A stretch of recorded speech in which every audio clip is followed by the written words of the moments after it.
원우 여러분, 지난 한 주간 어떻게 지내셨습니까? 이 코로나19 사태로 말미암아 몇 달 전까지만 해도 아무도 예상하지 못했던 일들이 지금 일어났습니다. 이 학기를 제대로 시작도 하지 못하고 대부분의 강의를 다 온라인으로 하다 보니 정상적인 교육이 시행될 리가 없겠지요. 물론 이 온라인 강의의 장점도 많이 있긴 합니다만, 이 교육이라고 하는 것은 이 교수와 학생들 상호 간의 관계, 인격적인 관계와 공동체 생활을 통해서도 배워야 되는 부분들이 많이 있기 때문에 지금 현재 온라인 강의만으로는 충분하지 못한 부분이 있습니다. 그럼에도 불구하고 우리는 이 강의를 통해서 좀 더 성경을 깊이 이해하고 이 시대의 문제가 무엇인지 또 성경을 통하여 깊이 배우는 특별한 기회도 되면 좋겠습니다. 이 사람과의 관계, 인격적인 관계를 통해서 이 정보가 이렇게 전달돼요. 효과적으로 전달되고, 특히 인격이 이 어떤 내용을 전달하는 매우 중요한 장치인데, 이러한 관계들이 제대로 형성되지 못함으로 말미암아 영화나 또는 유튜브 여러 자료를 통해서 듣는 것과 유사한 그러한 방식으로 이 정보가 전달되지 않을까 하는 생각이 들긴 합니다만은, 나름대로 우리가 이러한 어려운 환경이라 할지라도 유익한 이 환경으로 바꾸어가는 지혜가 있도록, 또 이 모든 상황을 하나님께서 해결해 주시도록 함께 기도하면 좋겠습니다. 오늘 우리는 느헤미야 제9주차 강의인데요. 느헤미야 제9주차 강의입니다. 오늘 우리가 함께 공부할 내용은 지금까지 쭉 공부한 내용 연속 이어지긴 합니다만은, 특별히 이제 성벽 재건과 관련된 마지막 이 갈등 부분, 또 어떻게 해소되는가, 이 부분을 살펴보려고 합니다. 자, 이 내용을 살펴보기 전에 우리 지난주 공부한 내용을 간략하게 한번 짚어보고 오늘 공부할 내용에 들어가도록 하겠습니다. 여러분, 성벽 재건 이야기의 핵심 추진력은 갈등이라고 했죠. 느헤미야와 백성들 사이의 갈등, 또 느헤미야와 백성들과 전체 그들을 대적하는 대적자들의 갈등들, 이러한 갈등들이 결국 성전 재건 이야기를 이끌어가는 중요한 추진력인데, 어떻게 갈등이 해소되느냐라고 하는 부분이 역시 메시지의 핵심을 전달하는 중요한 장치라고 한 것을 기억하실 것입니다. 이 성전 재건 내러티브의 7개의 갈등 구조가 이 대적자들이 누구인가? 점점 많아졌지요. 산발랏을 위시해서 도비야, 또 산발랏 사마리아 군대들, 또 어떤 정보를 듣고 또 어떤 내용, 성벽 재건에 대한 이야기, 또는 대적자들이 하는 이야기, 이러한 이야기들을 듣는 것이죠. 듣고 어떤 적대 행위를 행했는가, 그리고 여기에 대해서 어떻게 대응했는가, A, B, C, D라고 하는 이 구조가 7개 평행 구조로 이어져 있다라고 하는 것을 지난 시간에 말씀드린 바가 있습니다. 이 갈등 관계가 쭉 심화되면서 느헤미야와 이스라엘은 그 갈등을 어떻게 극복했는지 우리가 살펴본 바가 있습니다. 그것은 결국 하나님 말씀에 대한 믿음과 기도였습니다. 그들이 기도한다고 할지라도 상황 자체는 달라지지 않았습니다. 그럼에도 불구하고 이 기도는 이 본질을 추구해가는 매우 중요한 이 방법이라고 하는 것도 살펴본 바가 있죠. 이 성벽 재건에 참여하는 자들의 목록도 우리 살펴보았는데, 이 시점이 내가라고 하는 느헤미야의 회고록 방식의 1인칭으로 쭉 서술을 했습니다만은, 특히 이 느헤미야 이 성벽 재건에 참여한 사람들의 명단을 기록한 것을 보면 3인칭 관찰자로 전환이 되었습니다. 이 점도 여러분 잘 기억하고, 이 문단을 구분하는 방법이기도 하고 본문을 해석하는 것과도 매우 중요한 연관성을 가지고 있습니다. 자, 성벽 재건을 완공한 것처럼 이렇게 기록을 했습니다. 왜냐하면 문짝 따는 일은 제일 뒤에 일어나는데 이미 문짝 따는 일까지 그 기록이 되어 있죠. 또 이 내용은 사실 삽입부라고 했습니다. 이 책에서 종종 사용되는 성전 재건에 대한 주제를 중심으로 쭉 이제 배열이 되었습니다. 그래서 이 삽입구라고 하는 것은 이 본문의 독특성도 있지만 동시에 그 내용의 중요성을 표현하는 방식 가운데 하나이기도 합니다. 특히 여기에 기록된 참여자 목록은 시계 반대 방향으로 어문, 골짜기문, 분문 등의 순서로 배열이 되어서 머리에 그 성전 재건에 대한 이 스토리를 그림으로 그리듯이 이해되도록 만들었다고 했죠. 이 성벽 재건에 참여한 자들이 주는 우리 여러 신학적 의미들도 우리가 지난 시간에 살펴보았습니다. 다시 한번 지난번 강의 내용들을 다시 쭉 점검해 볼 수 있기를 바랍니다. 오늘 우리가 함께 공부할 내용은요, 느헤미야를 중심한 이 성벽 재건 스토리 가운데 특별히 우리 발단 분교 부분을 많은 시간을 할애해서 살펴보았습니다. 오늘은 이 분교 가운데 특별히 이제 이 갈등 구조 가운데 제일 핵심이면서도 저자가 이 특별한 부분을 의미를 강조하는 내용, 일반적인 평행 구조로 되어 있지만 평행 구조의 대적자들이 바뀌는 내용을 중점적으로 살펴보려고 하고요. 그리고 성벽 완공 스토리와 성벽 기능 수행을 하기 위한 여러 작업들, 마지막 대단원까지 살펴보려고 합니다. 좀 긴 내용이긴 하지만 또 이 온라인 강의의 장점은 강의가 뭐 1시간 또는 1시간 반 이렇게 되긴 하지만 또 중간중간에 끊어서 또 계속 반복해서 들을 수 있는 이점은 있지요. 그래서 이 중요한 부분을 찾아서 보고 또 이 강의를 들을 때 성경과 강의안과 보충 자료들을 옆에 두고 같이 참조해서 보고 또 잠시 놓쳤으면 다시 앞부분을 되돌려서 또 보아서 이 내용들을 완전히 숙지하면 아마 성경 전체를 이해하고 또 앞으로 여러분들이 일평생 목회 생활을 할 때 큰 도움이 되지 않을까 그렇게 생각을 합니다. 자, 오늘 우리가 공부할 내용은 전체 이 문학적 구조 가운데, 자, 우리 구조는 제가 여러 차례 살펴본 바가 있죠. 자, 이 구조를 보면 이미 우리는 에스라 느헤미야 성전 재건 스토리, 또 에스라가 돌아와서 영적 부흥을 하는 또 어떤 경로를 통해서 어떻게 돌아왔는가, 돌아와서 어떤 일을 했는가라는 내용을 살펴보았죠. 그래서 우리가 지금 살펴보고 있는 내용은 이 내용입니다. 지금 살펴보고 있는 내용은 이 성벽 재건 스토리입니다. 성벽 재건 스토리에 7개의 갈등 구조가 있었죠. 그 중에 오늘 5번째, 6번째, 7번째에 있는 갈등 스토리를 중점적으로 살펴보려고 합니다. 그리고 이 남아있는 2개의 스토리도요, 매우 중요한 부분이기 때문에 전체 스토리를 계속 반복해서 머리에 그림을 그리듯이 구조를 이었으면 하는 바람으로 계속해서 이 도표를 보여드리기도 합니다. 자, 우리 그러면 다음 부분을 보도록 하죠. 느헤미야를 중심한 이 성벽 재건 이 이야기의 전체 구조 가운데 오늘 이 세 부분을 살펴본다고 그랬죠. 이 세 부분을 전체의 블록 구조로 바꾸면, 자, 대적자들의 적대 행위와 그에 대한 대응, 갈등 구조 하나, 둘, 셋, 넷 있지요. 5번째. 오늘 5번째와 6번째, 7번째, 8번째. 네, 이 부분을 우리가 함께 중점적으로 살펴보려고 합니다. 자, 그러면 다음 내용을 한번 보도록 하겠습니다. 오늘 우리 공부할 내용은요, 여러분 교재도 자세히 좀 읽으시고요.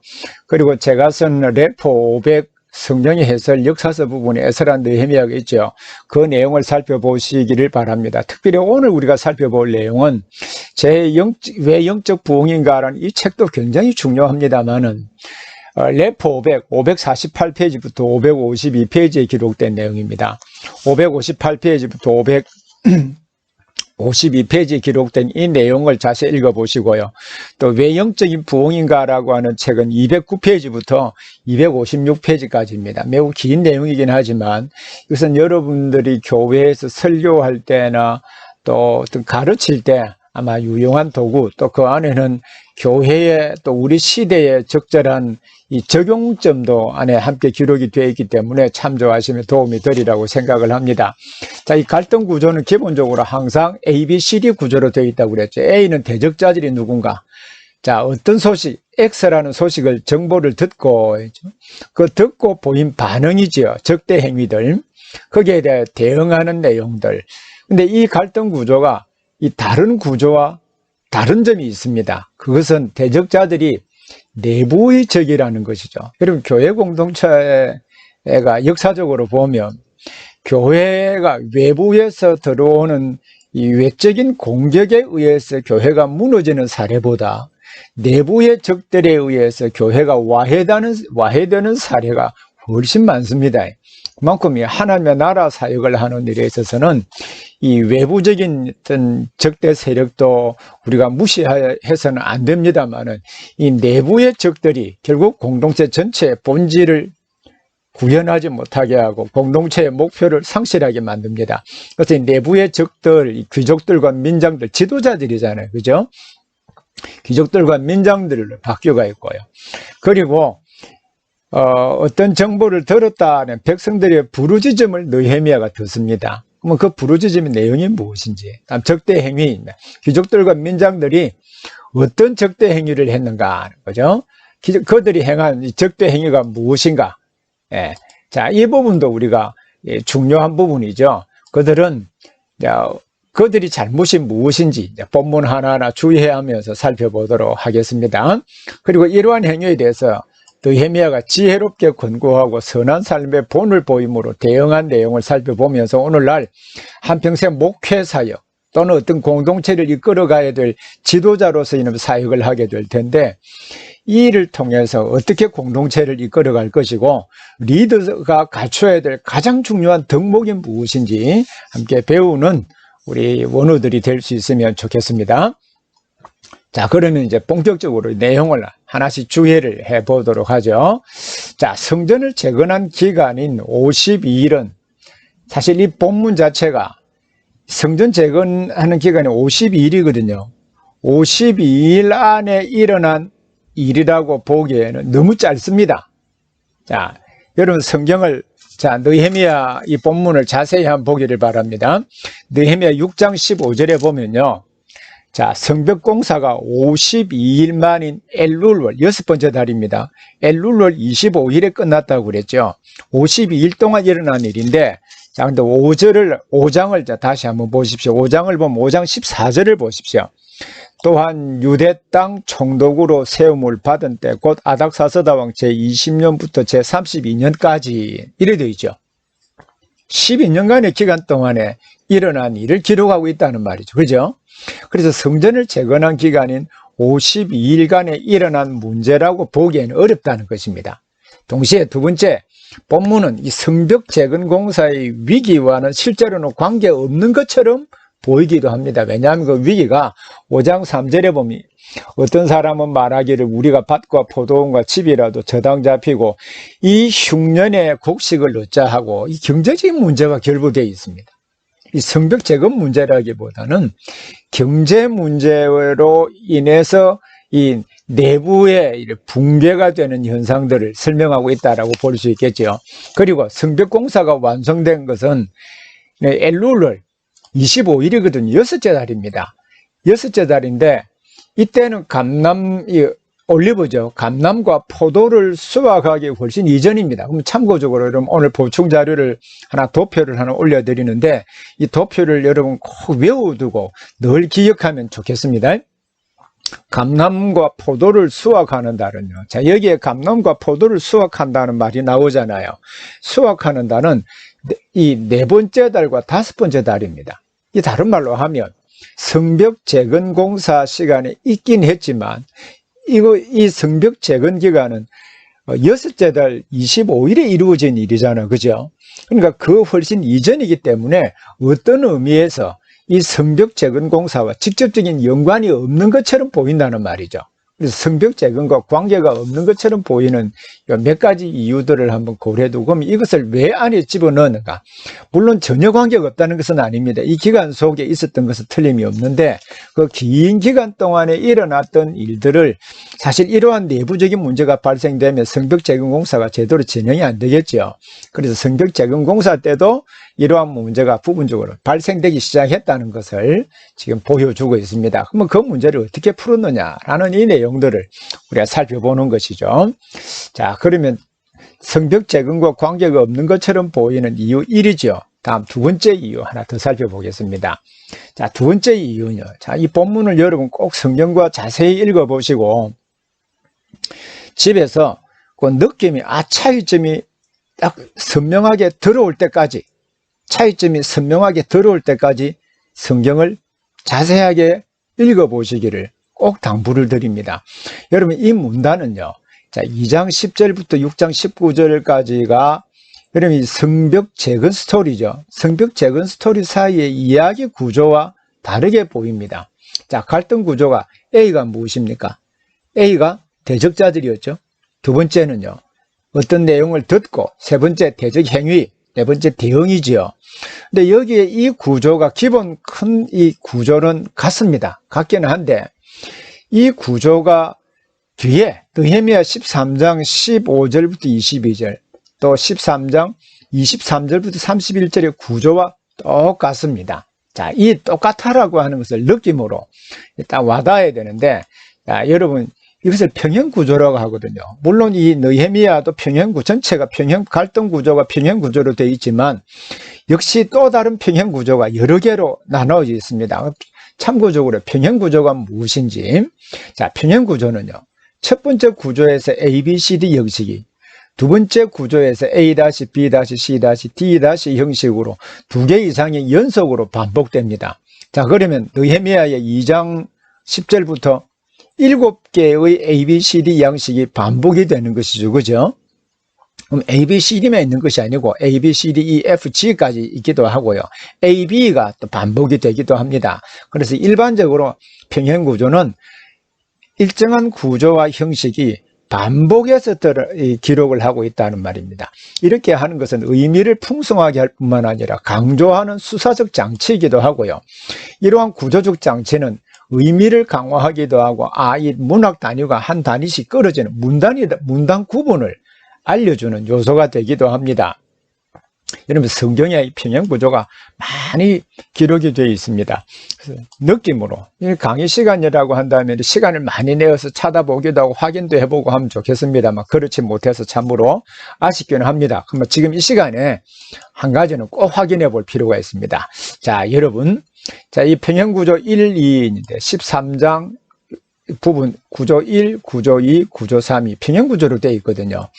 자, 이게 보면은, 자, 5장 1절에 그때에 라고 되어 있죠. 그러면 13장 15절을 보겠습니다. 자, 느헤미야 13장 15절을 한번 찾아서 하나씩 보기를 바랍니다. 13장 15절에 딱 보면 그때에 라고 되어 있죠. 그때에 라고 되어 있죠. 그리고 그때에 어떤 일을, 자, 6절에 보면 내가 백성의 부르짐과 이런 말을 듣고 라고 발견하게 된 문제가 어떤 문제인가 라고 하는 것을 1절부터 5절까지 기술을 하고 있는데, 다음 발견하게 된 문제 13장 15절을 한번 15절 16절을 보십시오. 자, 내가 본 적 유다에서 어떤 사람이 안식일에 술틀을 밟고 곡식단을 나귀에 실어 운반하여 포도주와 포도와 무화과와 여러 가지 짐을 지고 안식일에 예루살렘에 들어와서 음식물을 팔기로 그날에 내가 경계하였고, 또 두로 사람이 예루살렘에 살며 물고기와 각양 물건을 가져다가 안식일에 예루살렘에서도 유다 자손에게 팔기로, 안식일에 장사하는 것을 발견한 것이죠. 물건을 사고 팔고 하는 것을 발견했습니다. 그러면 여기에 대해서 잘못됐다고 지적해야 되겠죠. 17절 18절 보겠습니다. 내가 유다의 모든 귀인들을 꾸짖어 그들에게 이르기를 너희가 어찌 이 악을 행하며 안식일을 범하느냐. 이 수사학적인 질문이죠. 범해서는 안 된다. 너희 조상들이, 자, 역사 회고입니다. 이같이 행하지 아니하였느냐. 그래서 우리 하나님이 이 모든 재앙을 우리와 이 성읍에 내리신 것이 아니냐. 그럼에도 불구하고 너희가 안식일을 범하여 진노가 이스라엘에게 더욱 심하게 임하도록 하는도다 라고 질문하고 역사 회고하면서 책망하죠. 그러면서 다음 19절 20절 보겠습니다. 안식일 전 예루살렘 성문이 어두울 때 내가 성문을 닫고 안식일이 지나가기 전에는 열지 말라 하고 개혁을 한 것이죠. 개혁을 하고 다음 21절을 보십니다. 자, 21절에 내가 그들에게 경계하여 이르기를 너희가 어찌하여 성 밑에서 자느냐. 다시 이같이 하면 내가 잡으리라 하였더니 그 후부터는 안식일에 그들이 다시 오지 아니하였더라. 자, 이 처리하는 하고 난 위협과 경계를 한 거죠. 그럼 22절에 보십시오. 내가 또 레위 사람들에게 몸을 정결하게 하고 성문을 시켜서 안식일을 거룩하게 하라. 안식일을 중요하게 생각하라고 처리한 것이죠. 그리고 나머지 기원 마지막 부분, 하나님이여 나를 위하여 이 일도 기억하옵시고 주의 크신 은혜대로 나를 아끼시옵소서. 이 구조를, 이런 똑같은 구조로 평행구조 2도 되어 있습니다. 근데 오늘 우리가 살펴볼, 자, 이 내용도 동일한 구조인데 처음하고 마지막만 보겠습니다. 5장 19절을 보십시오. 자, 내 하나님이 내가 이 백성을 위하여 행한 모든 일을 기억하사 내게 은혜를 베푸시옵소서. 구조 같이요. 안에 자세히 비교해서 읽어보면 동일한 그 카테고리 안에다가 글을 그대로 집어넣었다고 할 수 있습니다. 그래서 이 평행구조, 그래서 문단을 구분할 뿐만 아니라 내용의 핵심을 잘 발견하도록 하기 위한 문학적 장치 가운데 하나이죠. 자, 그러면 이 점을 염두에 두고, 자, 그 전 부분을 다시 보겠습니다. 평행구조 부분에 전에. 자, 그리고 이 본문을 보면요. 자세히 한번 보겠습니다. 자, 문단 구조로 보면 제일 뒤에 가야 되거든요. 그래서 문장의 시작과 끝을 알려주는 신호인 그때와 기억하고 은혜를 베푸시옵소서라는 말로 시작하고 끝이 납니다. 그럼 저자는 왜 이 본문을 여기에 두었는가요? 제일 마지막에 두어도 될 것처럼 보입니다. 그러나 마지막에 두지 않고 중간에 둔 이유가 뭘까요? 그래서 이 에스라 느헤미야에 대해서 좋은 주석을 쓴 이 스론바이트는 우리 학교 김성수 교수님의 지도 교수이기도 합니다. 이 스론바이트는요, 그의 주석에서 느헤미야 13장 23절부터 31절 다음에 대적자의 5번째 행위, 느헤미야 5장 1절부터 19절에 대한 주석 행위를 마지막에 실어 놓았습니다. 왜 그렇게 했을까요? 왜 그 마지막에 그것을 실어 놓았는지 우리가 깊이 한번 생각해 볼 필요가 있습니다. 왜 스론바이터가 이것을 맨 마지막에 평행 구조라고 보았기 때문이기도 한데, 한편으로는, 자, 맨 마지막 부분에는 느헤미야가 총독으로 재위한 12년 뒤에 일어난 일이거든요. 시계적으로 맞지 않습니다. 시기적으로 맞지 않고, 그리고 동시에 이 문제가 무엇이냐면, 그러면 왜 저자가 뒤에 넣을 것 같으면 뒤에 넣지 왜 중간에 넣었을까요 말이죠. 그래서 이 점에 대한 분명한 이유가 있겠다는 거죠. 그 이유가 뭘까요? 이유가, 자, 밖에 7개의 갈등 구조 가운데 전부 다가 외부의 대적자들, 그죠? 근데 여기에만은 내부의 대적자들입니다. 그러면 여러분들이 볼 때 7개의 갈등 구조 가운데 어느 것이 가장 두드러지게 탁 눈에 들어옵니까? 하나, 특별하게 보이는 부분이겠죠. 그래서 이것은 이러한 대조의 효과를 통해서 긴장감을 높이는 그 효과가 있고요. 동시에 이 의미를, 이 갈등 구조의 중요성을 강조하기 위한 문학적 장치로 저자가 활용하고 있다는 것입니다. 그리고 이 점을 우리는 잘 이해하고, 자, 이 내용들을 약간 좀 자세하게 살펴보도록 하겠습니다. 자, 그래서 성경은요, 어렵게 보이지만 이 구조를 이해하게 되면 그렇게 어렵지 않고요. 핵심 개념이 어디에 있는가 알아. 이 구조가 그만큼 본문을 이해하는 것과 맞물려 있다는 것을 알 수 있습니다. 그래서 어떤 이 책의 성경을 공부한다 할지라도 이 구조 자체를 이해하는 일에 좀 여러분들이 관심을 기울일 필요가 있습니다. 자, 그러면 이제 다음 부분을 좀 보도록 하겠습니다. 자, 다음 부분. 자, 이 구조도 이런 꼭 확인해서 읽어보셔야 됩니다. 자, 대적자들의 적대 행위, 이제 5장 1절부터 19절의 전체 이제 그 적대 행위와 그에 대한 내용 구조, 이 갈등 구조가 역시 또 나름대로 구조를 가지고 있죠. ABCD 구조를 가지고 있는데 이 대적자들은 누구인가? 자, 두 번째, 어떤 소식을 들었는가? 자, 5장 1절부터 6절에 그 당시에 백성들이 그 부르짖고 원망하는 소리를 들었잖아요. 그래서 문제를 제기한 세 부류의 사람들은 어떤 사람인지 곧 살펴보겠습니다. 그리고 그 내부적인 문제, 적대 행위를 한 사람들은 민장과 귀족들이거든요. 그러면 적대 행위는 어떻게 나타났는가? 귀족들과 민장들의 문제가 무엇인지 다음 조금 이따 살펴보겠습니다. 다음 대응. 느헤미야는 이러한 내부적인 문제를 듣고 어떻게 대응했는가? 여기에 이제 오늘날 지도자들이 어떤 문제를 발견했을 때 그 문제를 어떻게 해결하느냐라는 중요한 통찰력을 이 느헤미야의 행동을 통하여 보여주고 있습니다. 그래서 느헤미야가 어떻게 했는가 하는 이 내용을 우리 전반적으로 살펴보겠습니다.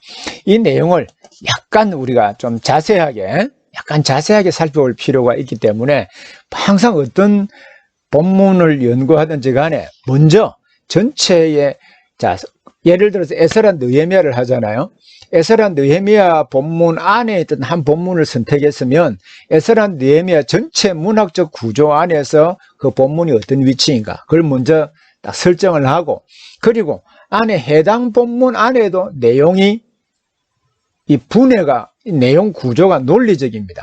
논리적이기 때문에 그 내용을 어떻게 구분하느냐 하는 것은 항상 중요해요. 그래서 5장 1절부터 19절까지의 내용을 먼저 분해하고, 그래서 그 내용을 전체적으로 이해하고 그 안에서 각각의 그 단어와 또 사용되는 여러 가지 문학적 장치들이 어떤 의미를 가지고 있는가라고 하는 것을 알 수 있다는 것이죠. 그러면 이 내용을, 여러분 성경 가지고 있죠? 그 내용과 관련해서 문제를 제기한 세 부류의 사람들이 어떤 사람인지 여러분 성경을 먼저 5장 2절 보겠습니다. 성경을 여러분 찾아보십시오. 5장 2절에 보면 그들이 행위를 원망을 하죠. 원망을 하는데 어떤 사람은 먼저 A라는 사람은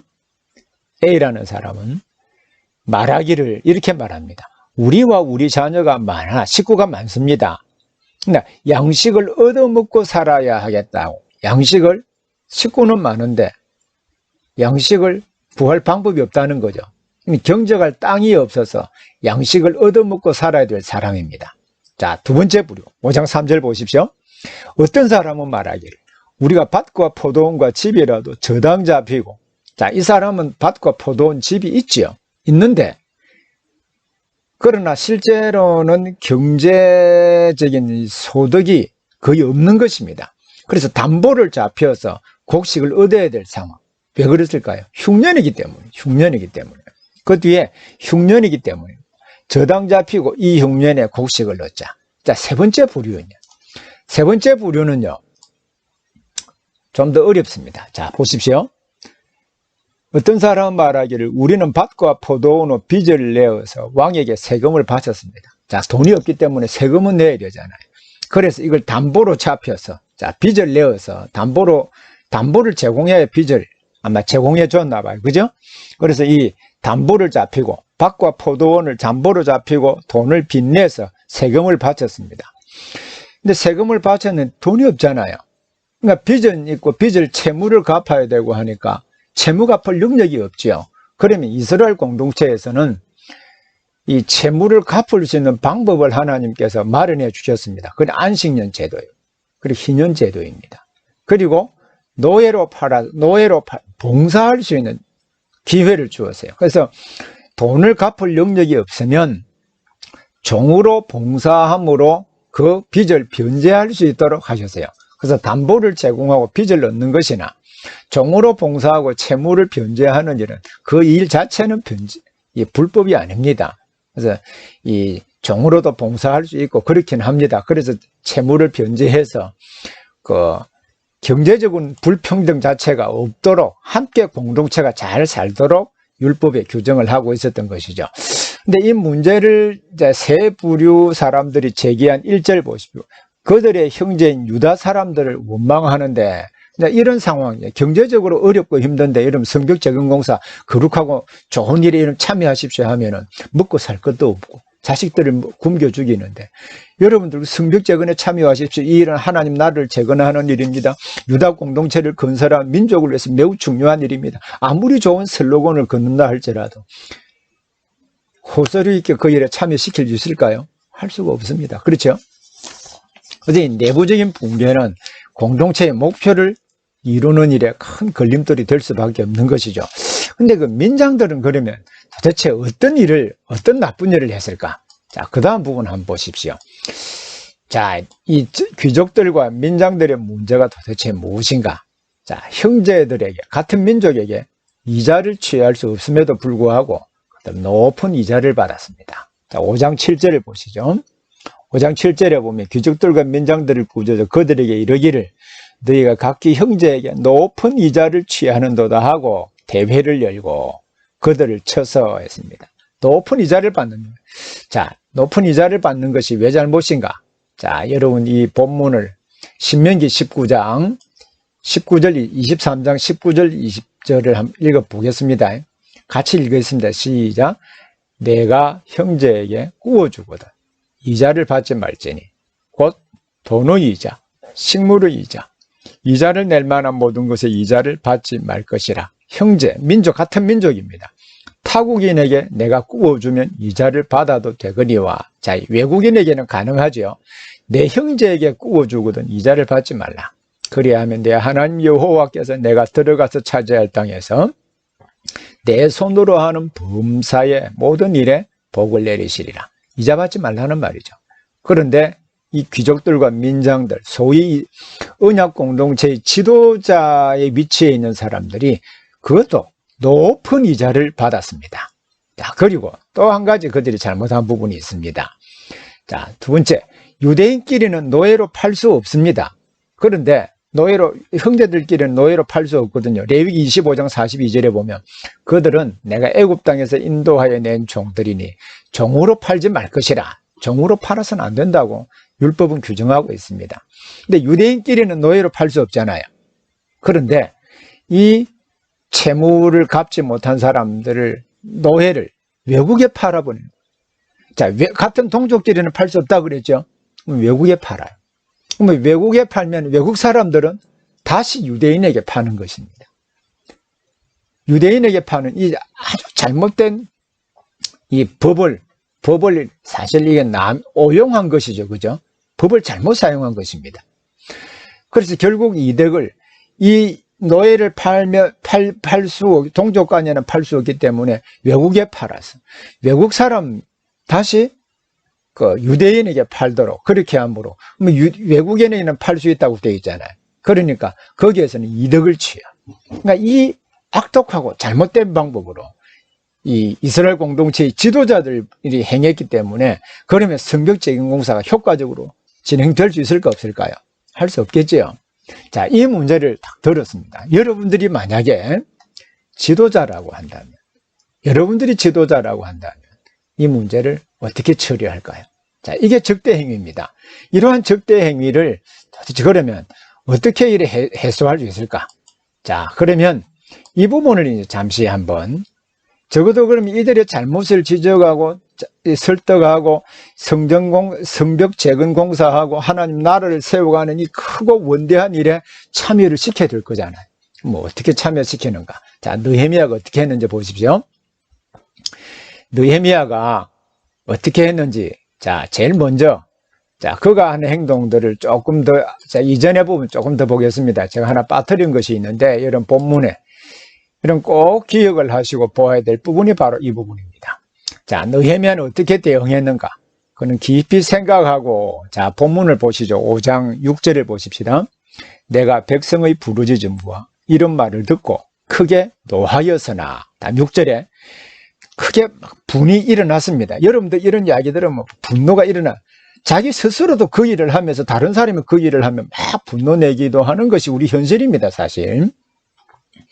그러나 느헤미야는 이 일을 듣고 분이 막 일어났습니다. 그런데 그 다음 깊이 생각하고 했죠. 사실 저는 목회자입니다만은 제가 가지고 있는 가장 큰 약점 가운데 하나는 어떤 불이라든지 나쁜 행동을 보면 또 다른 사람들이 좀 불법을 행하는 걸 보면 쉽게 참지 못한다는 것입니다. 그래서 버럭 화를 많이 내거든요. 제가 목회를 할 때도 성도들이 말씀대로 행하지 않고 할 때 굉장히 화가 나고 답답하고 좀 차분하게 기다리면서 기다려주고 기도해주고 성장할 때까지 이렇게 참아야 되는데 제가 목회할 때 잘 참지를 못했어요. 그래서 그것이 이 참지 못해서 제가 성을 내잖아요. 성을 내면 성도들은 내가 성을 낸 그것만 기억하고 내가 그때까지 베풀어줬던 모든 그 은혜들은 다 잊어버려요. 그래서 함부로 성을 내서는 안 됩니다. 자, 그런데 느헤미야는 어떻게 했는지 분이 일어납니다. 일어나긴 하지만 여기 깊이 생각하고, 그래서 여러분 히브리어 전체 구도를 잘 잡아둬요. 이 어휘라든지 중요한 디테일한 부분들을 잘 주석해야 전체가 살아납니다. 자, 여기에 깊이 생각하고 라고 하는 말이 히브리어로 이랬습니다. 자, 히브리어 이름 다 읽을 수 있죠. 자, 히브리어 본문 읽어보겠습니다. 와임말레 러비, 자, 알라입니다. 자, 다시 와임말레, 자, 러비 알라이. 자, 됐죠? 자, 여기 보십시오. 이 부분은 제가 잠시 좀 써보겠습니다. 자, 여러분 여기에 말락이라고 하는 단어가 있죠. 말락. 예. 말락이라고 하는 단어가 동사가 되어 있으면 다스린다는 말이죠. 근데 이게 명사가 멜렉이 되면 왕이라는 말이잖아요. 그죠? 근데 여기에 이카테일이라고 되어 있습니다. 읽어보십시오. 이말렉. 자, 이말렉이라고 하면 이 단어가 여러분 이 니팔령입니다. 니팔령 미완료거든요. 니팔령이라고 할 때 제귀태라는 말이죠. 자기 스스로에게 말하는 거잖아요. 그죠? 자기 스스로에게 이말렉. 자, 그리고 이말렉. 자, 이게 니팔령이라고 그랬습니다. 니팔령이라고 하는 것은 이 제귀태라고 하는 말입니다. 니팔령은 제귀태라는 말이거든요. 그럼 자기 스스로에게 이야기한다는 말입니다. 근데 여기에 보면은 자기 스스로에게 이야기한 이것도 제귀태인데, 자, 여기에 르비라고 되어 있죠. 자, 그럼 여러분 히브리어 레이 뜻이 뭐예요? 마음이죠, 마음. 마음에다가 지금 여기에 뭐가 붙어 있어요? 이가 붙어 있잖아요. 이게 대명사 전미사 마이죠. 그래서 내 마음을 딱 다스리고 있다. 다스리고 있다. 자, 이것만 해도 충분하게 강조가 되는데요. 여기 알라이, 알이라고 하는 전치사 아이, 나에게잖아요. 내 안에 내 마음을, 자, 내가 내 스스로 내 마음을 다스렸다 이 말이에요. 자, 분노가 막 일어나죠. 일어났는데, 자, 내 스스로 내 안에서 내 마음을 딱 조절했다는 말입니다. 감정 컨트롤을 잘했다는 말이죠. 쉽게 말하면 감정 컨트롤을 잘했다는 말입니다. 이게 굉장히 중요합니다. 어떤 상황을 보고 이래 감정에 못 이겨서 감정을 표현을 하면요, 상대방은 기분 나빠해요. 그리고 자기가 잘못했음에도 불구하고 잘못을 잘 시인하지 않습니다. 오히려 내가 표현한 감정을 꼬리 잡고 문제를 더 크게 확대하는 경향들이 많잖아요. 그렇죠? 그래서 이 느헤미야의 지도력을 여러분 귀담아 들을 필요가 있습니다. 자기의 마음을 스스로 잘 다스리고, 자, 이렇게 먼저 잘 다스리고 난 뒤에 설득할 때 어떻게 할까? 되게 설득하는 사람들, 논리적인 준비 없이 설득을 하는 사람들이 많습니다. 문제가 발생할 때 그 문제의 본질이 무엇인가? 무엇이 잘못되었는가? 이 문제를 해결할 수 있는 방도는 무엇인가? 이것을 면밀하게 검토를 해야 돼요. 그래서 깊이 생각하고 자기의 감정을 컨트롤한 것도 있었지만 이 문제를 어떻게 풀어갈까라고 하는 것을 이성적으로 깊이 생각했다는 말입니다. 자, 이 점에 대해서는 왜 영적 부흥인가라고 하는 책에도 자세히 설명이 되어 있습니다. 여러분 이 내용들을 깊이 한번 생각하고 앞으로 좋은 지도자로서 어떤 문제에 봉착할 때 자기의 감정을 추스리지 못해서 그걸 폭발해가지고 그것이 오히려 문제를 더 얽히게 하지 말고 자기 자신을 깊이 성찰해보고 그 문제에 감정을 잘 컨트롤해서 문제를 어떻게 풀어갈까? 자, 그러면 깊이 생각한 결과를 이제 보겠습니다. 느헤미야가 설득하고 호소한 방법이 무엇이었는지, 자, 그가 호소한 방법이 무엇이었는지, 자, 그 다음 부분 이제 보겠습니다. 자, 이거 좀 살펴봐야죠. 자, 그는 설득을 어떻게 했는가? 느헤미야 설득 방법입니다. 자, 레위기 25장 36절 43절 율법 정신이, 율법에 이자 취하지 말라 했잖아요. 그리고 높은 이자, 동족간에는 이자 취하지 말라. 그리고 또 이 노예로 팔지 말라. 이 율법 정신을 토대로 해서 우리 대적 이방 사람의 비방을 생각하고, 자, 지금 대적자들이 산발랏과 도비아를 미시해서 게셈 사람 쭉 뒤에 있잖아요. 대적들이 지켜보고 있는 거죠. 그죠? 그래서 이 이방 사람들이 보고 저 하나님 백성이라고 하는 사람들이 자기네들끼리 저 율법도 제대로 지키지 않으면서 그런 비방을 하잖아. 그죠? 그것을 생각하고 자, 우리 하나님을 경외하는 가운데 행할 것이 아니냐. 여러분 5장 9절을 같이 읽겠습니다. 5장 9절 시작. 내가 또 이르기를 너희의 소행이 좋지 못하도다. 우리의 대적 이방 사람의 비방을 생각하고 우리 하나님을 경외하는 가운데 행할 것이 아니냐. 이게 우리 하나님을 경외하는 가운데. 자, 여러분 하나님 경외하죠? 하나님 믿죠? 믿으면 그 믿음의 구체적인 표현이 무엇입니까? 믿음의 구체적인 표현은요, 하나님의 계명 지키는 것으로 나타납니다. 저는 교회 안에서 하나님 사랑합니다. 또 여러분 찬양 좋아하는 사람들은 막 손을 흔들면서 눈을 쳐시 감고 찬양하잖아요. 그런데 그 사람 계명 안 지켜요. 그러면서 그 찬양하면 얼마나 위선적으로 보일까요? 여러분 하나님을 경외하는 구체적인 방법은 하나님의 계명을 지키는 것으로 선한 삶으로 나타나게 되어 있습니다. 그래서 우리 하나님을 경외하는 가운데 행할 것이 아니냐 수사의문문으로 던진 것은 하나님을 경외하는 자답게 하나님의 계명을 지키면서 행하는 것이 당연하지 않느냐. 자, 근데 이 말은 맞지요? 그러면 설득에 있어서요, 수사학에 있어서 설득에 있어서 제일 중요한 설득. 자, 아리스토텔레스가 수사학이라고 하는 매우 좋은 책을 썼습니다. 이 책을 쓰면서 수사학, 다른 사람을 설득할 때 세 가지 중요한 요소가 있다라고 했습니다. 그 세 가지 중요한 요소를 우리가 헬라어는 배우셨죠? 제가 헬라어로 한번 적어보면 이렇습니다. 세 가지 중요한 요소를 이렇게 썼습니다. 자, 헬라어로 제가 쓰면요. 자, 아리스토텔레스가 헬라 사람이잖아요. 자, 에토스. 다음에 파토스.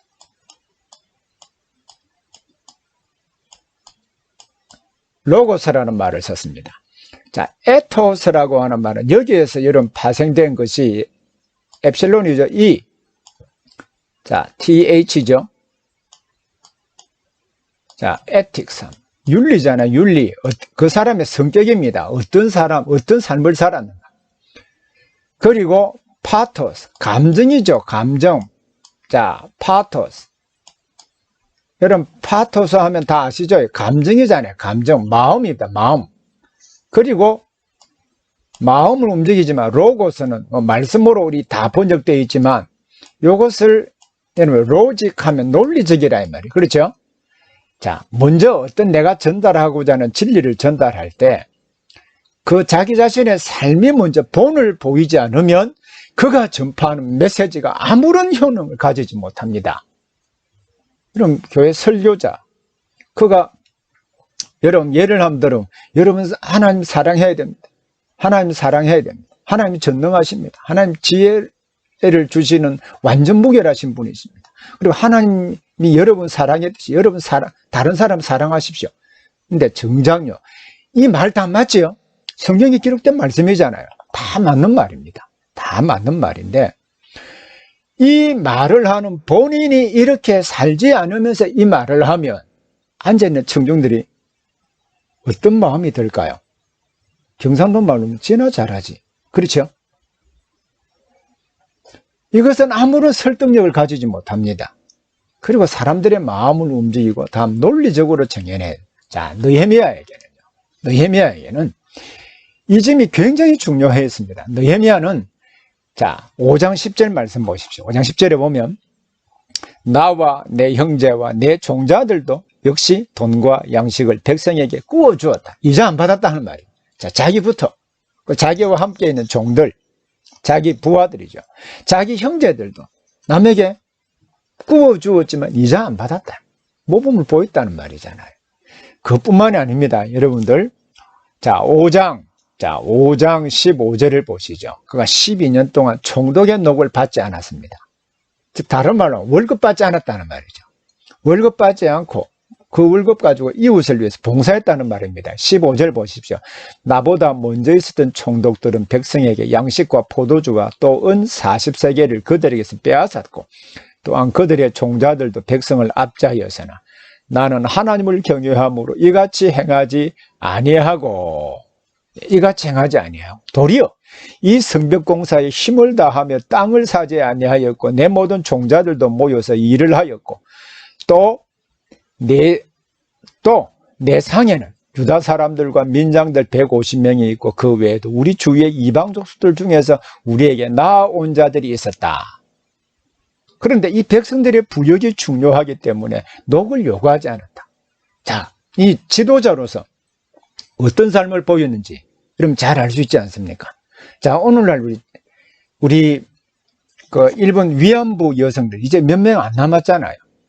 과거 과거를 기억하자고 하는 그 정의의 모임에서 그 위안부 할머니를 대상으로 착취한 사람도 있잖아요. 그죠? 그뿐만 아니라 오늘 소위 이 정의사회 또 시민연대에서 이 시민과 이웃과 사회를 위해서 봉사한다는 사람들이 오히려 그것을 착취의 수단으로 삼는 사례들이 비일비재 우리 사회에 일어나고 있습니다. 그것은 지도자로서 절대 해서는 안 될 일이잖아요. 그죠? 그런 사람들이 정의를 외치고 그런 사람들이 사랑을 외치면 설득력 있게 와닿겠습니까? 느헤미야는 다릅니다. 자신과 종들도 구워주기 때문에 이자받지 않고 우리 이자받기 거치자. 또 느헤미야는 여호와를 경외함으로 반드시 총독으로 누려야 될 모든 권리를 다 포기했습니다. 자, 이런 말을 할 때 귀족들과 민장들이 어떤 반응을 보였을까요? 종들을 돌려보내고 이자를 받지 않겠다. 자, 이것은 그럼 어떻게 가능했을까요? 느헤미야의 삶의 모범이 없이 가능했을까? 가능하지 않습니다. 그래서 지도자는 자기 자신이 먼저 이 삶의 본을 보일 때 사람들이 그 거룩한 목적에 따라오게 되어 있습니다. 여기에 리더십이 진정한 리더십이 형성이 되는 것입니다.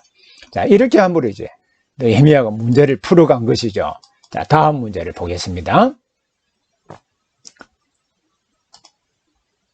자, 다음 문제.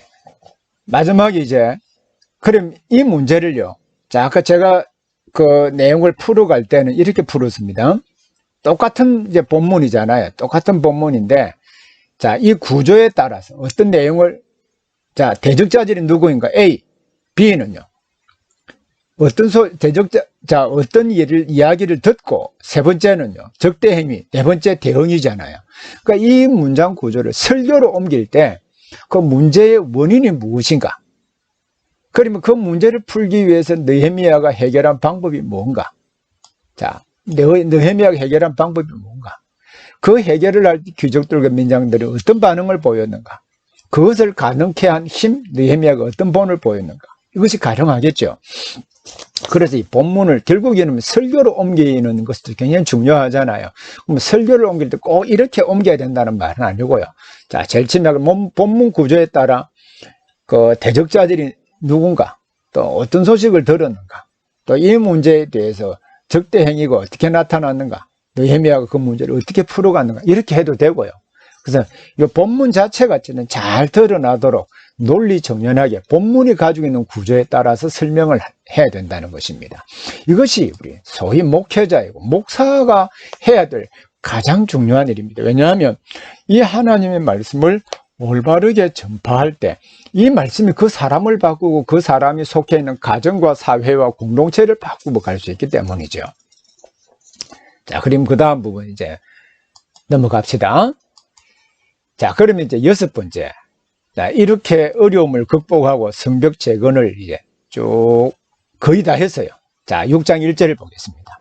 산발락과 도비아와 아라비아 사람 게셈과 그 나머지 우리 원수들이 내가 성벽을 건축하여 허물어진 틈을 남기지 아니하였음을 들었는데, 자, 허물어진 모든 부분을 다 보수했다는 말이잖아요.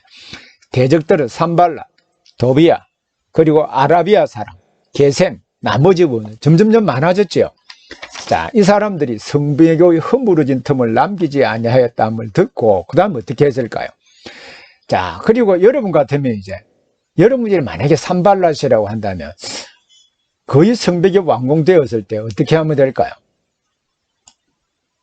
미국이 잘 쓰는 방법, 세계 악한 독재자들이 잘 쓰는 방법 무엇일까요? 선한 지도자를 암살하는 것입니다. 암살하거나 아니면 거짓말을 해서 그 지도력을 약화시키거나 동시에 그 지도자가 도덕성을 훼손시켜서 지도력을 행사하지 못하도록 만드는 방법. 자, 여기에 세 가지 방법 다 나옵니다. 자, 세 가지 방법 다 한번 보시죠. 자, 첫 번째. 자, 세 가지 방법 다 보겠습니다. 산발랏이 오노 평지에서 만나자고 몇 번 제안했고 그 목적이 뭔가. 자, 6장 2절을 보십시오. 자, 그 소식을 듣고 그때 내가 아직 성문에 문짝을 달지는 못했다. 그러니까 성벽이 완전히 완성되지 못했다는 말이죠. 바로 그때에 이제 문짝만 되면 완공되는데 그것을 이제 저지시키기 위해서 대적들이 어떻게 했는가요? 자, 보세요. 산발락과 게셈이 내게 사람을 보내어 이르기를 오라 우리가 오노 평지 한촌에, 오노는요 사마리아와 유대와 그 경계 지점에 있는 베델 위에 있는 도시입니다. 오노 평지 한촌에서 서로 만나자 하니, 자, 실상은 나를 해하고자 함이었더라. 자, 실상은 뭐라고요? 목적은 그를 죽이려고, 암살하려고. 자, 그런데 느헤미야는 이걸 거절했습니다.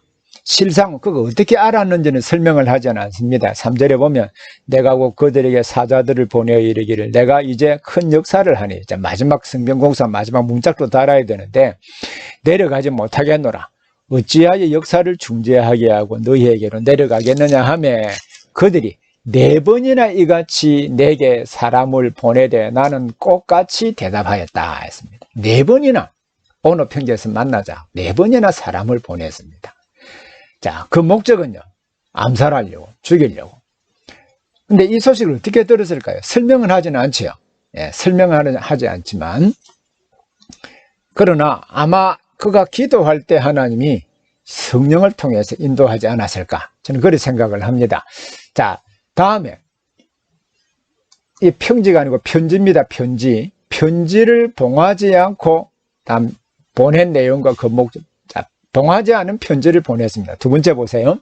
5절에 보면 산발랏이 5번째 그 종자의 손에 봉하지 않는 편지. 자, 편지를 보내면 항상 봉해야 되잖아요.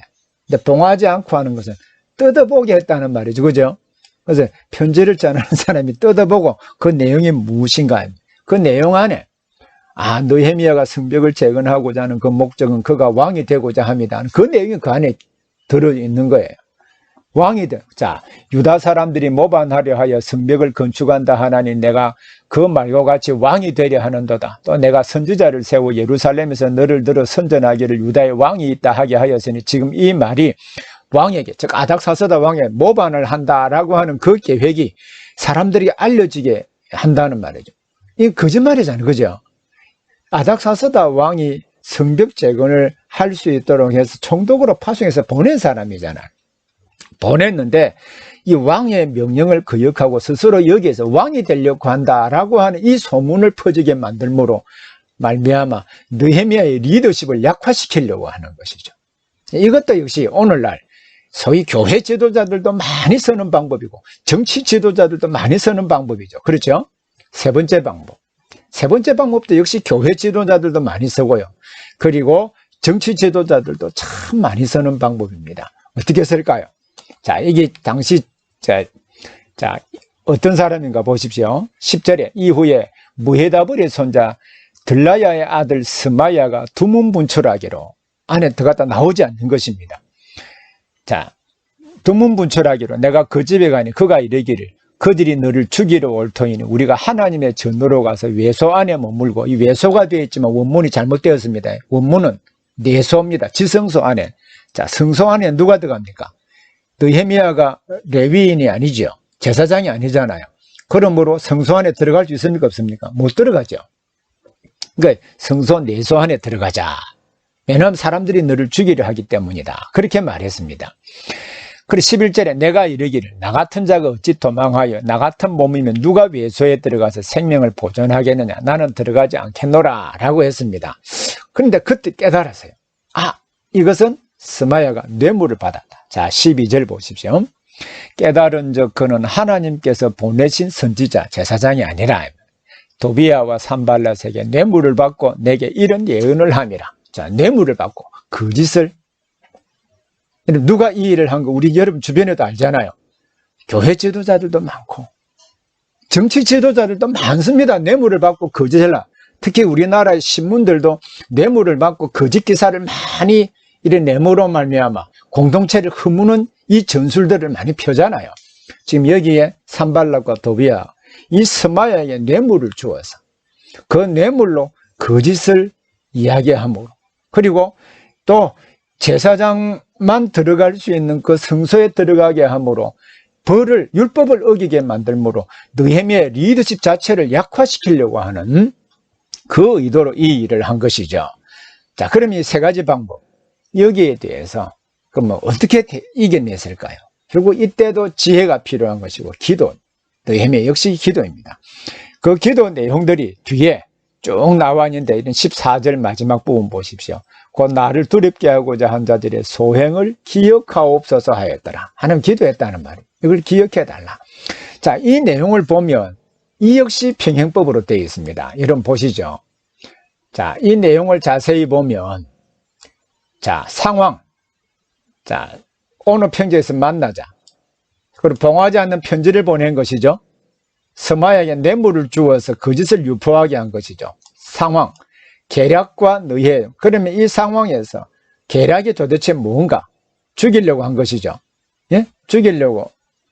이때 느헤미야가 어떻게 대응했는가? 안 들어갔죠.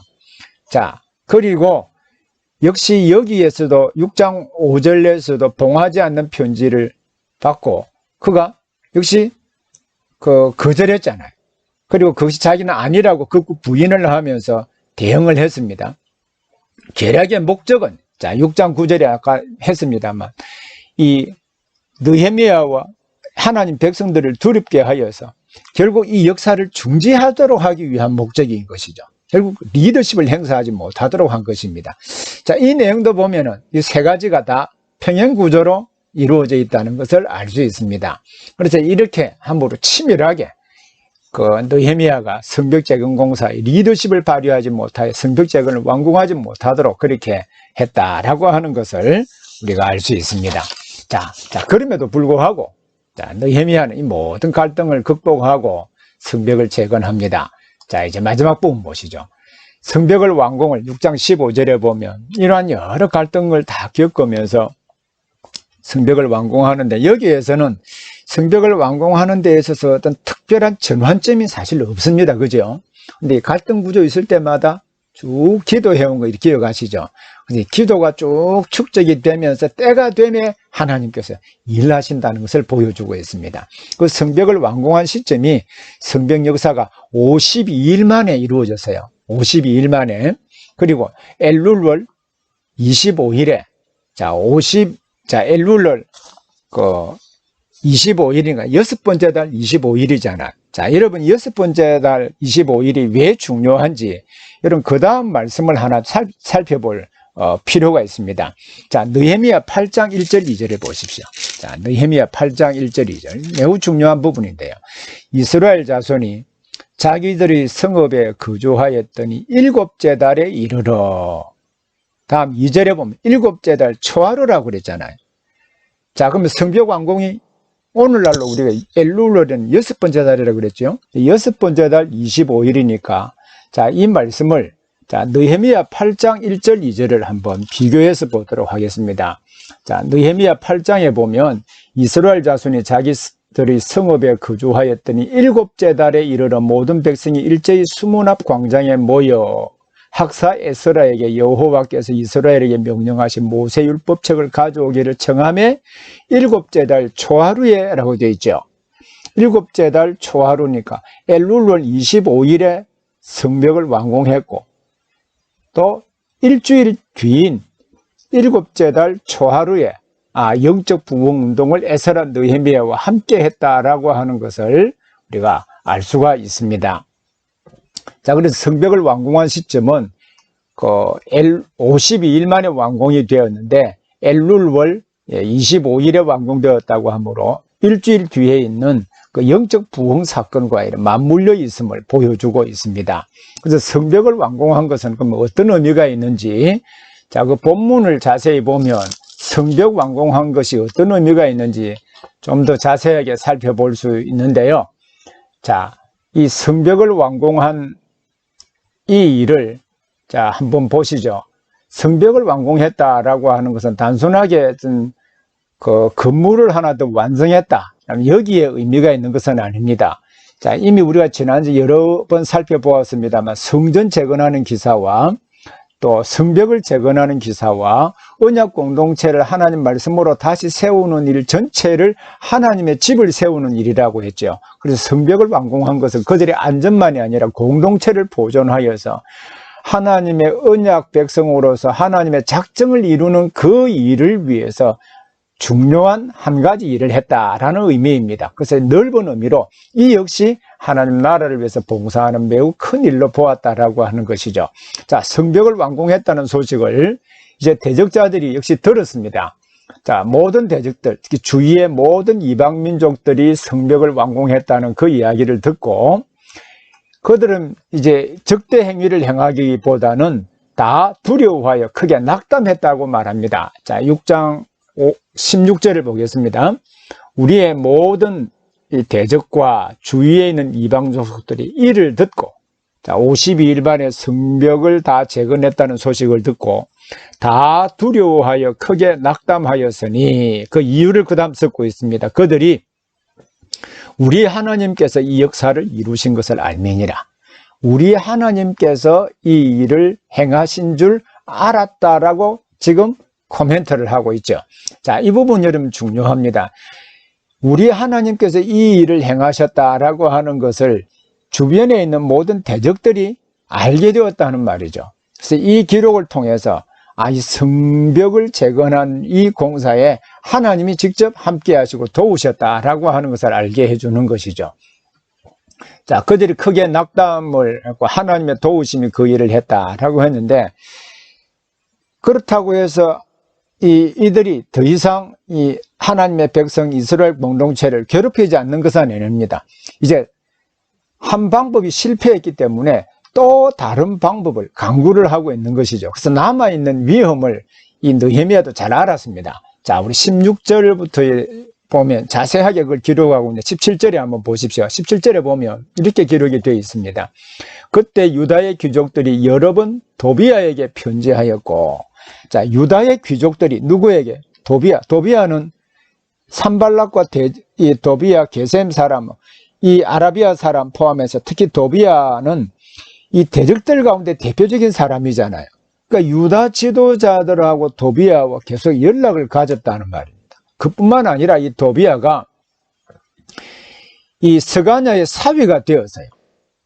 자, 이스라엘 사람이 스가냐의 사위가 되음으로 말미암아 유대인과 교류를 하게 된 것이죠. 자기 아들 여호하난도 무슬람의 딸, 이방인의 딸과 결혼을 하게 된 거예요. 자, 여호하난도 베레가의 아들 무슬람의 딸을 아내로 맞이함으로 지금 이 도비야는 아라비아 사람이잖아요. 자, 이 도비야하고 이스라엘 백성들하고 서로 이래 통혼 관계를 맺었다는 말이죠. 그리고 그와 동맹한 사람들이 많다라고 했습니다. 이것은 다른 말로 하면 이 성벽을 완공했지만은 여전히 지금 이 이스라엘 언약 공동체 안에 위험이 잔존해 있다는 말입니다. 그럼 이런 문제를 어떻게 풀어야 될까요? 자, 우리 19절에 보면 그들이 도비야의 선행을 내 앞에 말하고 또 내 말도 그에게 전하며 도비야가 내게 편지하여 나를 두렵게 하고자 하였더라. 여전히 세력들이 물밑에서 지금 활동을 하고 있고 또 이 느헤미야에게 영향을 미칠 정도로 지금 점차적으로 이래 세력을 키워가고 있음을 알 수 있습니다.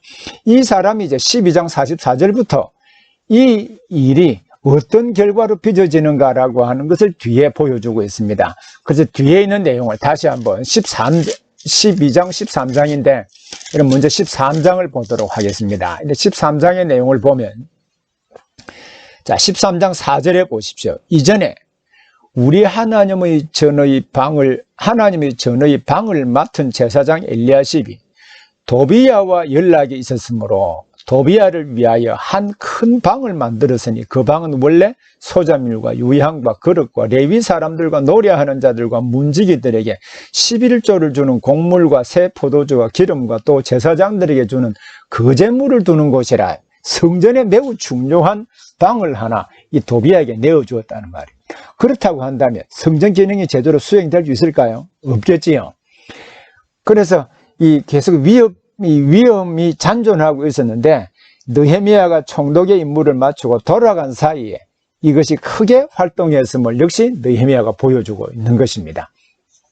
자, 여전히 그 위험이 잔존해 있었다라고 하는 것으로 지금 일단은 이 절정의 성벽 공사와 더불어 남아있는 문제가 어떤 것인가라고 하는 것을 보여줌으로 이제 절정을 이루게 되고, 그 나머지 이제 대단원 부분에 성벽 기능을 이제 정상적으로 수행하기 위해서 어떤 일을 하는가. 자, 이 내용을 이제 다음 부분을 다시 보도록 하겠습니다. 자, 여기도 역시 마찬가지로 내용 분해에서 내용이 어떤 형식으로 구성이 되어 있고 논리를 어떻게 전개하고 있는가라고 하는 것을 자세히 살펴볼 필요가 있다고 그랬죠.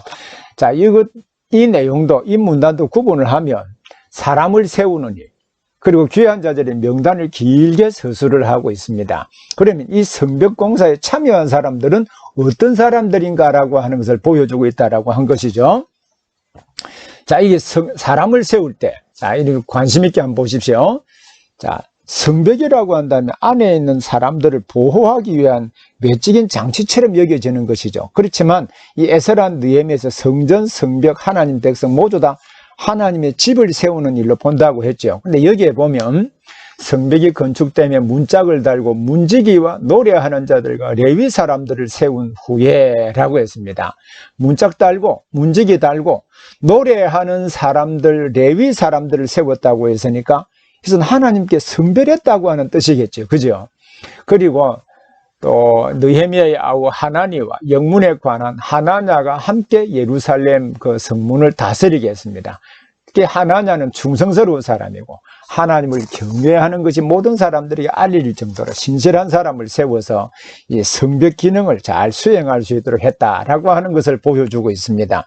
그리고 이 성벽 재건에 참여한 사람들이 어떤 사람들인가라고 하는 것을 7장 5절부터 73절에 명단을, 자, 아까 에스라 2장 1절부터 67절에 있는 동일한 명단을 다시 한번 기록을 하고 있는 것이죠. 그 명단이 똑같은 명단입니다. 그래서 이건 수미상관법으로 연결이 되어서 바벨론 포로에서 돌아온 사람들이 성전을 재건하고 성벽을 재건하고 영적 부흥을 주체해서 하나님의 작정을 이루는 주체로서 표현하고 있다는데 그 중요한 의의가 있습니다. 특별히 7장 마지막 부분에 보면 아주 의미 있는 기록들이 담겨 있는데 7장 마지막 부분에 보면, 자, 7장 70절부터 72절에 보면 어떤 족장들은 역사를 위하여 보조하였고 총독은 금 1000 드라크마와 대접 50과 제사장의 의복 530벌을 보물곡관에 드렸고, 또 어떤 족장들은 금 2만 드라크마와 은 2200 마네를 역사곡관에 드렸고, 그 나머지 백성들은 금 2만 드라크마와 은 2000마네와 제사장의 의복 67벌을 드렸더라라고 했습니다. 자, 이 기록이, 자, 에스라에서는 성전 공사에 헌신했던 사람들의 명단을 또 그들이 드렸던 헌물들을 기록해 놓았죠. 여기서는 성벽 재건을 위해서 헌신한 사람들의 명단과 그리고 어떻게 헌신했는가, 무엇을 헌신했는가라고 하는 것을 기록해 놓았지 않습니까? 이 차이점이 있습니다. 이 차이점들을 통해서 성벽 재건 공사와 성전 재건 공사에 참여한 사람들이 어떤 사람이고 헌신한 사람들이 어떤 사람인가, 이들이 헌신이 있었기 때문에 결국은 이 하나님의 집을 세우고 이들을 통해서 작정하신 하나님의 계획을 이루어갈 수 있었던 것이죠. 특히 이 귀한 자들의 명단이 중요한 이유는 이 수미상관법으로 바벨론 포로에서 돌아온 그 사람들이 사실 하나님의 거룩한 역사를 이끌어가는 주체라고 하는 것을 보여주고자 한 것입니다. 그래서 에스라 느헤미야는 이 역사를 기록한 것은 바벨론 포로에서 돌아온 사람들이 몇 세대 지났잖아요. 그러면 그 사람들 전체를 다 기록한 것이 아니라 첫 번째 돌아온 사람의 명단만 기록을 하고 이 전체의 돌아온 사람들이 대표성으로 수미상관법으로 돌아온 사람들의 스토리를 이 역사에 담았다라고 하는 뜻입니다. 그래서 성전책, 언약 공동체를 재건하는 주체, 즉 구속사에서 하나님의 집을 세우고 하나님의 작정을 이루어가는 주체로서 보여주기 위해서 이 명단 전체를 기록하고 있다라고 하는 것을 여러분 기억을 하기를 바랍니다. 자, 오늘 여기까지 내용을 함께 했습니다. 오늘 공부한 내용들을 다 정리는 할 수 없고 중요한 점만 몇 가지만 짚어보고 마치도록 하겠습니다. 여러분, 5번째 구조가 다른 갈등 구조와 다른 점이 무엇인지 제가 설명드린 바가 있죠. 대적자들이 외부의 적이 아니라 내부의 적이 있다는 점이었습니다. 그래서 느헤미야의 호소가 귀족들과 민장들을 설득할 때 제일 중요한 요인은 무엇인가요? 그래서 느헤미야가 여호와를 경외하는 자답게 합당한 삶을 살 때 그가 이 율법에 토대해서 사람들을 설득할 때 그 설득이 효과 있게 영향을 미쳤다라고 하는 것입니다. 그만큼 지도자는 경건한 삶이 매우 중요하다고 하는 것을 살펴본 바가 있죠. 그래서 느헤미야 5장 1절부터 19절이 또 느헤미야 2장 10절부터 6장 19절 사이의 이야기 구조가 다르고 문단 구조로도 보아서 뒤에 오히려 느헤미야 13장 15절 이하의 구조와 똑같은데도 여기에 들어와 있는 이유가 무엇인가? 그것은 이 대조의 효과를 통해서, 자, 대적자들도 이렇게 대조가 되는 것이죠. 자, 이러한 대조의 효과를 통해서 긴장감을 높이고 또 이 의미의 중요성을 강조하기 위함입니다. 자, 이러한 부분들을 잘 이해할 때 본문의 핵심이 어디에 있는지, 그것이 오늘 우리 하나님의 나라를 세워가는 우리 모든 하나님의 백성들에게 어떤 의미가 있는지를 또 좀 더 선명하게 보여주기 위한 장치라고 하는 것을 알 수 있습니다. 자, 오늘 9주차 강의를 마쳤습니다만은 10주, 11주, 12주, 이제 3번 또는 4번 정도 남았는데, 이 4번 정도 남은 이 내용들이 이제 공부할 내용이 이제 이 에스라 느헤미야의 클라이맥스에 해당되는 부분이라고 할 수 있습니다.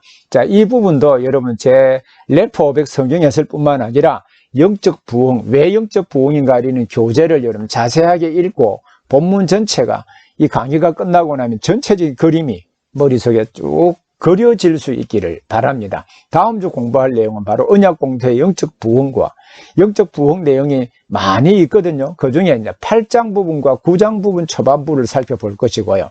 언약을 견고하게 하는 내용, 이 내용을 이제 다음 주에 살펴보려고 합니다. 자, 이러한 내용들을 통해서 우리는 에스라 느헤미야가 책이 어떤 책인가라고 하는 내용을 숙지하는 것도 참 중요합니다만은 어떤 방법론으로 성경을 주의하고 적용하는가라고 하는 방법론을 이해함으로 다른 성경을 이해하는 일에도 좀 도움이 될 수 있기를 바랍니다. 여러분, 긴 강의를 듣느라고 수고하셨습니다. 다음 주에 만나 뵙도록 하겠습니다. 수고하셨습니다.